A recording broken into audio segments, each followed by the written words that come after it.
Terceira e última parte do consultório desta quinta-feira. Tempo agora para abrirmos a nossa linha telefónica. Se não ligou, podem ainda ligar 225-083-204 para deixar então a sua questão. Pode conversar com a nossa especialista em direto via telefone. Recordar que a especialidade desta tarde é nefrologia e, portanto, tudo o que tenha a ver com doença renal crónica, tudo o que tenha a ver com patologias associadas ao rim. E estivemos aqui na segunda parte a assinalar então o Dia Mundial deste órgão que é tão importante para nós, o rim. Então é nossa convidada a doutora Ana Marta, nefrologista. Vamos, sem mais demoras, dar a palavra à Maria Costa, que nos liga de Vila Nova de Famalicão. Boa tarde.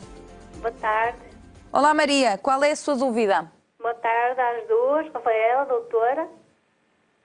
Olha, a minha dúvida é assim. Eu fui operada há coisa de 2 anos e pouco, tirei a suprarrenal direita, no hospital em Braga. Eu não estou a ouvir, está-me a ouvir? Nós estamos a ouvi-la sim. Tá? Olha, pronto, e além disso, estou na menopausa, tenho 53 anos, estou na menopausa, estou a fazer medicação.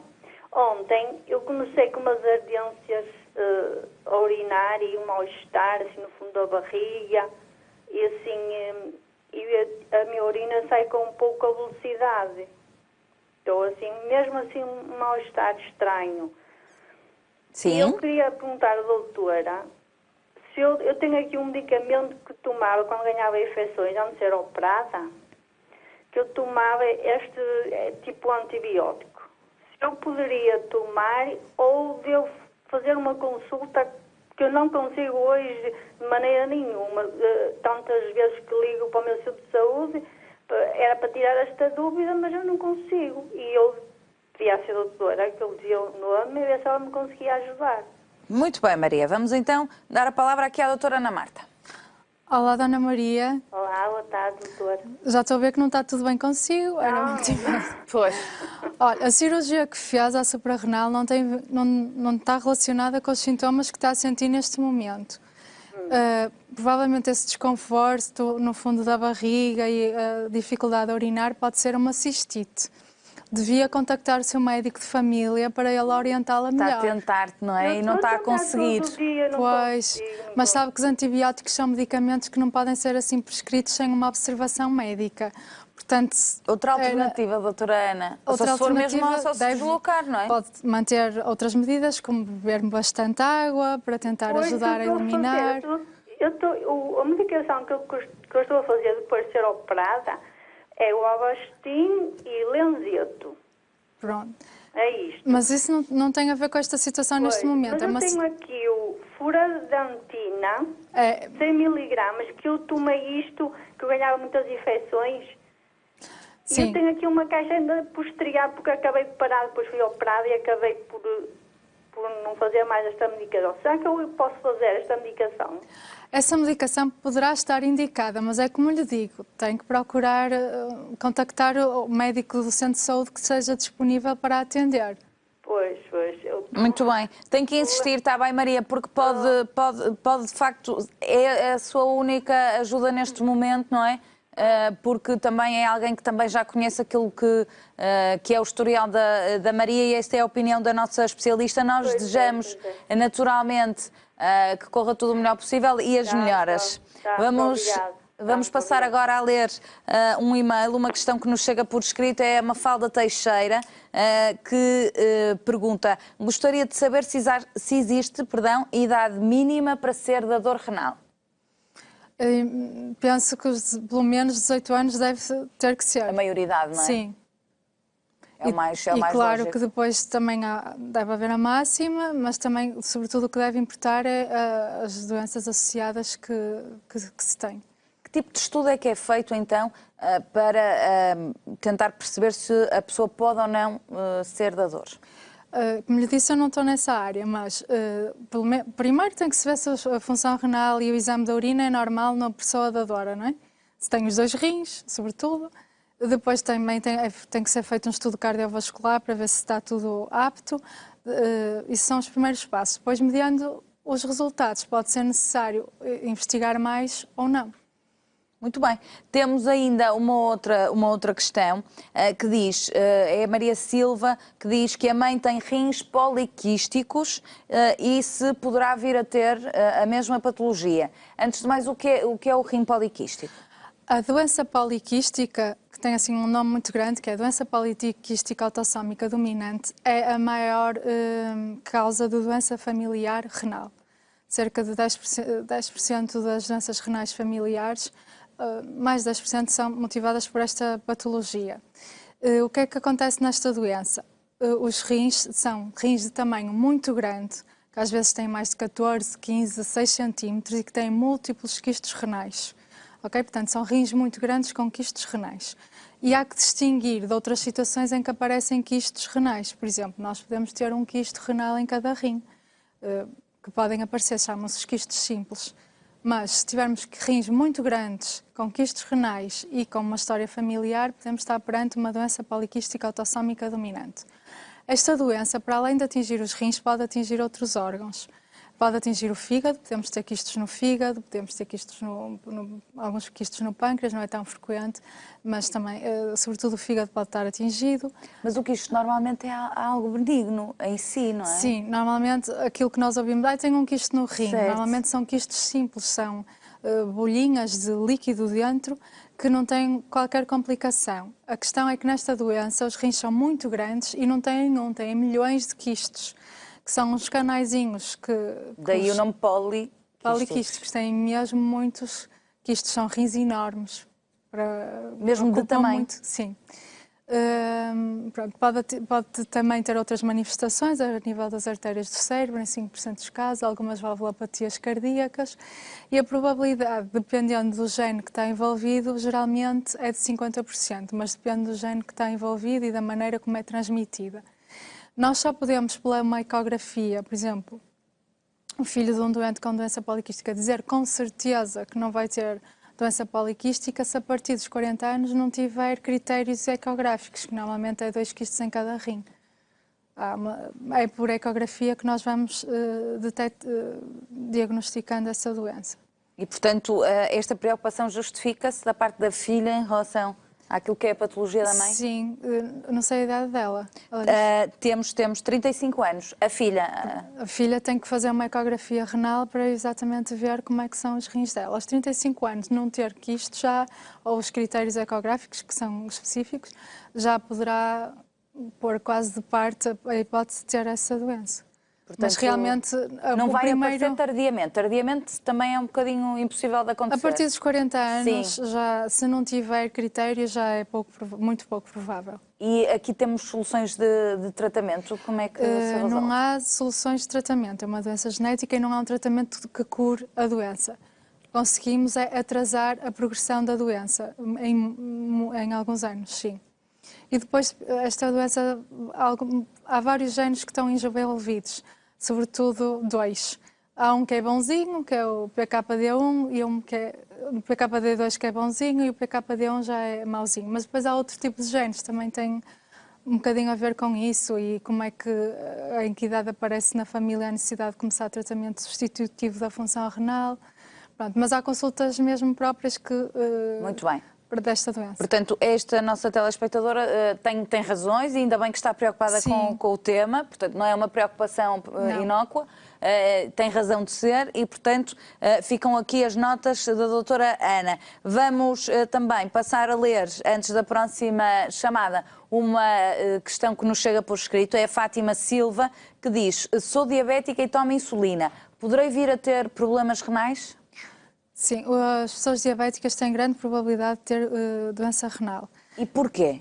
Há bocado já tinha referido isso, não foi, doutora Ana? Sim, porque os rins são um dos órgãos principais alvo da diabetes. Assim como nós podemos ter retinopatia diabética, que é diabetes nos olhos, pode atingir o sistema cardiovascular, as infecções do pé diabético, também há nefropatias associadas à diabetes. E, portanto, a diabetes é até o principal fator de risco, ou a principal causa de doença renal em Portugal e no mundo, talvez.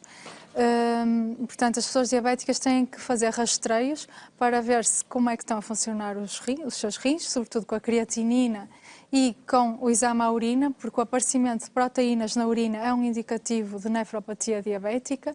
Há outras coisas que nos ajudam ao diagnóstico, que é há quanto tempo se instalou a proteína na urina, há quanto tempo temos a diabetes, há quanto tempo se tem retinopatia ou não, se está bem controlado ou não, isso tudo nos ajuda. Mas para rastrear se há envolvimento renal pela diabetes, é exatamente o exame à urina e a creatinina sérica que nos vão dizer se os rins estão comprometidos. E os médicos de família estão atentos a isso e fazem rastreios com periodicidade regular para detectar o envolvimento renal pela diabetes. Muito bem. Fernanda Pereira, liga-nos da cidade do Porto. Boa tarde. Boa tarde. Fernanda, vou pedir-lhe que baixe o volume da televisão para que possamos ter aqui a melhor comunicação possível. Exatamente. Vou pedir-lhe que nos deixe a sua questão. Eu vou sair daqui e já me vai ouvir melhor. Está a ouvir melhor? Eu estou a ouvi-la bem. Pronto, agora é que eu já me afastei. Estou. Portanto, faça um favor. Diga a sua questão. A questão, eu já colega, mas quero que eu volte a dizer, digo, é o colibacilos. Sim. Pronto, o colibacilos, que desde os talvez 40 anos, faz infecções urinárias, umas mais espaçadas, outras menos espaçadas. Ultimamente, nestes últimos anos, tem sido pior. Pronto, sou medicada por um médico de família e não só, e família e não só, antibióticos que, segundo dizem os senhores doutores, não se deve abusar, e, portanto, vou tomar, estou positiva, o beta-quinta, não sei como estava no relatório, e estou a ver se, porque agora os sintomas são mais leves, mas incomoda um bocado. Foi pela idade, que a menina sabe a idade que tenho, que desde muito nova e tenho ultrapassado, mas é uma crise daquelas fortes. Felizmente agora, ultimamente, tem sido melhor um bocadinho, quer dizer, naquela vontade imperiosa de ir a correr para o quarto de banho, não é? Mas pronto, eu queria saber se realmente eu devo tomar a fluorantina. Agora ultimamente o médico, não é de família, é um médico qualquer, particular, me aconselha como é que se chama? Fluorantina. Todos os dias e depois outro mês. Portanto, outro mês, um por semana, ou 2 por semana, assim uma coisa. E pronto, eu queria saber se realmente sou sensível a muitos antibióticos, que sou, mas é só este, que o outro é um bocado agressivo, os outros são agressivos. Eu queria saber se realmente será assim ou não. É só muito bem. Questão. Doutora Ana Marta. Como? Doutora Ana. Sim. Pronto, o problema da Dona Fernanda é um problema geral nas mulheres. As infecções urinárias nas mulheres são dramáticas no sentido de que se causam um incómodo profundo que comprometem a qualidade de vida das pessoas naqueles momentos. Lá está, nas mulheres são uma patologia muito frequente e que se repete muito no tempo. Sobretudo nas mulheres em idade fértil são bastante frequentes. Quando elas são muito repetidas, que é isso que a Dona Fernanda nos diz, exato. Há várias maneiras de prevenirmos ou de tentarmos uma profilaxia, que é fazer um antibiótico, aquela que se melhor adequa, que o médico vai achar que é aquela que melhor se adequa àquela pessoa, que é fazer um antibiótico com uma certa periodicidade durante 6 meses, ou mal começa a ter sintomas poder-se medicar. Pronto, há vários tipos de prevenções. A furadantina é um dos medicamentos mais usados neste tipo de prevenções. Depois, nas mulheres que já não estão na idade fértil, há que ter em conta que também alguma patologia, alguma alteração fisiológica genital também pode contribuir para estes sintomas. Para além de que podem ter outras patologias associadas por causa dos partos, não é? Sei lá, cistocelos, que é a bexiga já mais descaída, ou outro mais descaído, que podem contribuir também para esta patologia, podem ter que ter outra abordagem.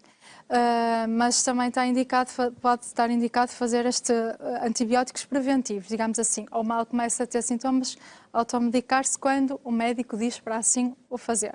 Depois há todas aquelas medidas que nós chamamos higiênicas, não é? Que é beber muita água, ir à casa de banho várias vezes, o sumo de arando parece prevenir também as infecções urinárias, não utilizar produtos de higiene íntima, o melhor para os cuidados de higiene é água e sabão. São tudo medidas preventivas para evitar as infecções urinárias. Muito bem, portanto, Fernanda, nós desejamos-lhe naturalmente as melhoras. Vamos agora ainda na cidade do Porto dizer olá à Rosa Cunha. Boa tarde. Boa tarde. Rosa, qual é a sua dúvida? Olha, doutora, eu desde os 60 anos que eu sofro da bexiga, sou incontinente. Sim. Andei a fazer fisioterapia no Hospital de Santo António, há quase um ano. Me deram uma alta e deram um medicamento para eu tomar em casa. E esse medicamento não me dá resultado. Não me dá resultado. Agora fui ao médico fora, deu-me outro medicamento para a bexiga. Não me dá resultado. Fui operada na prelada, fui operada. Para mim, aquilo não foi operação nenhuma, que eu senti tudo, quer dizer, faço de conta que tem uns passos que me meteram pela vagina dentro. Eu disse, não, eu fiz a operação, cheguei a casa, estava na mesma. Tive que usar fraldas, estava na mesma. E a partir daí, uso fraldas, os medicamentos não me dão resultado, não sei o que é que é de fazer. Muito bem, Rosa. Muito bem, muito mal. Vamos então ouvir a opinião da nossa especialista. Os nefrologistas não tratam doenças da bexiga, digamos assim. A nefrologia aborda mais o feijãozinho, que é o rim, ok? Essa parte da incontinência, quem nos ajuda a tratar e quem orienta as pessoas é os nossos colegas da urologia. E há várias técnicas para podermos controlar essa situação. Portanto, o que a senhora precisa é de uma consulta de urologia para ver se há outra maneira de controlar a sua incontinência. Muito bem, portanto temos que ir à urologia, está bem, Rosa? A explicar bem o que é que tem, o que é que se está a passar. Vamos agora cumprimentar a Alexandra Pereira. Boa tarde. Olá. Liga-nos de Lisboa, não é, Alexandra? Sim, sim. Vou pedir-lhe que baixe o volume do televisor. Boa tarde. Qual é a sua questão? Olha, eu há algum tempo que não ia ao médico e no dia e tive que ir, então tive o resultado de umas análises no dia 19/2, em que o médico achou que eu estava com uma deficiência qualquer no rim, no qual eu recebo há poucos dias umas novas análises, onde realmente depuração dá-me abaixo de 23. Eu estou a tentar não entrar em pânico com 2 filhos, não é? Sim, claro. Realmente tenho todos os valores que tinha no dia 19/2, neste momento estão valores muito mais baixos. Por exemplo, a ureia eu tinha a 62, neste momento tenho a 48. Como disse, a depuração está abaixo de 23. O ácido úrico está a 4,7 e estava a 6,2 e não estou a conseguir neste momento entrar em contacto com o médico através do centro de saúde e não sei o que é de fazer. Alexandra, vamos aqui ajudá-la, está bem? Obrigada. Olá, Alexandra. Desculpe, qual é o valor da creatinina? Tem aí? No sangue. Ok. O valor da Creatinina no sangue. Deve estar à beira da ureia. Se é que colheu.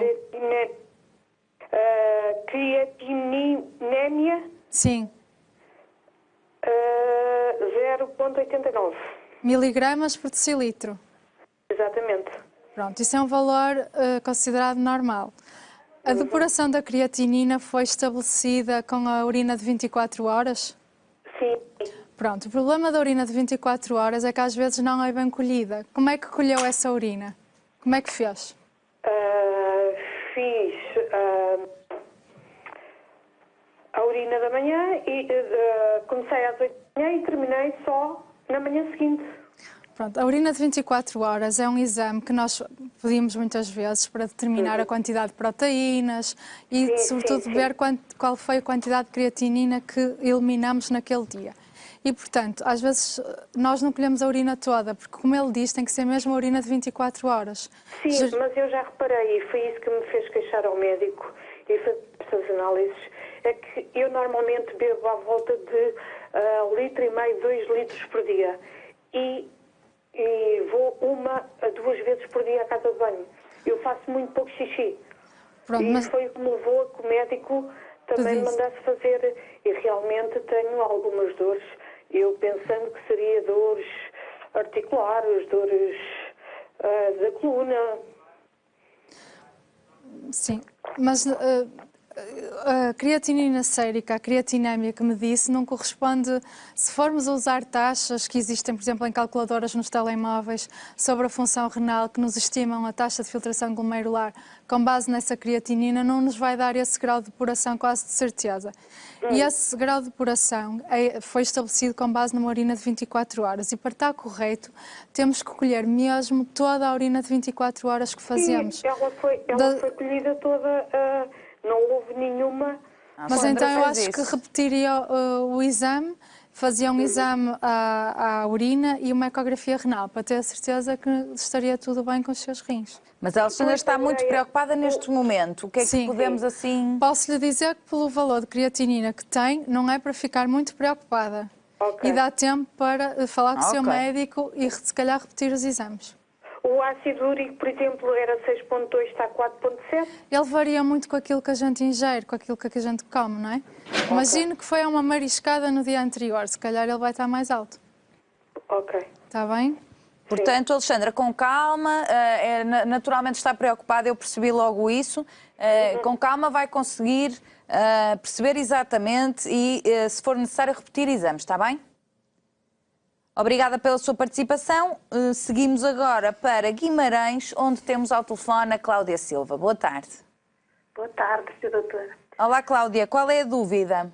Olha, Sra. Doutora, eu em 2009 fiz uma cirurgia a um rim e o problema era a hidronefrose. E o doutor tinha-me dito que talvez eu conseguisse aguentar com o rim mais 10 anos que passaram. E eu queria saber se algum dia eu vou ter que o tirar ou se vou conseguir ainda viver alguns anos com ele.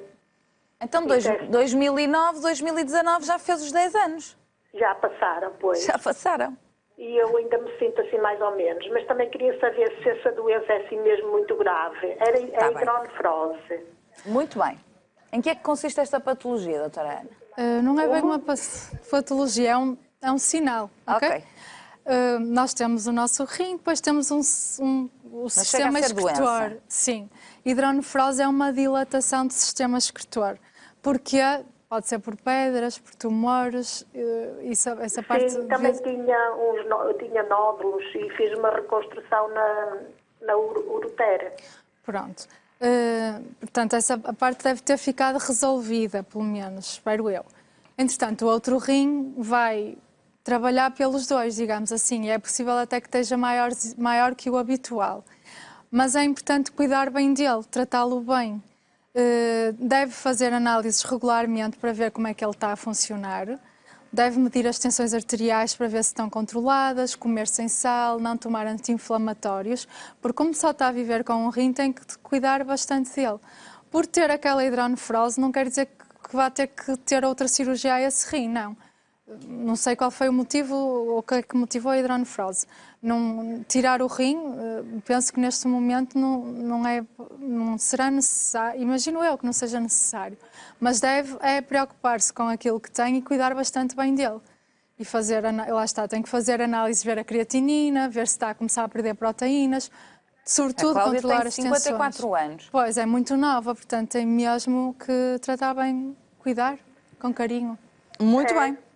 Já vai há 10 anos. Exatamente. Muito bem, portanto, esclarecemos aqui a Cláudia. Obrigada pela participação de todo o auditório. Vamos também agradecer naturalmente a presença da doutora Ana Marta, aqui uma vez mais no consultório. Nós despedimos-nos amanhã, estamos de regresso às 15 horas. Até amanhã. Até amanhã.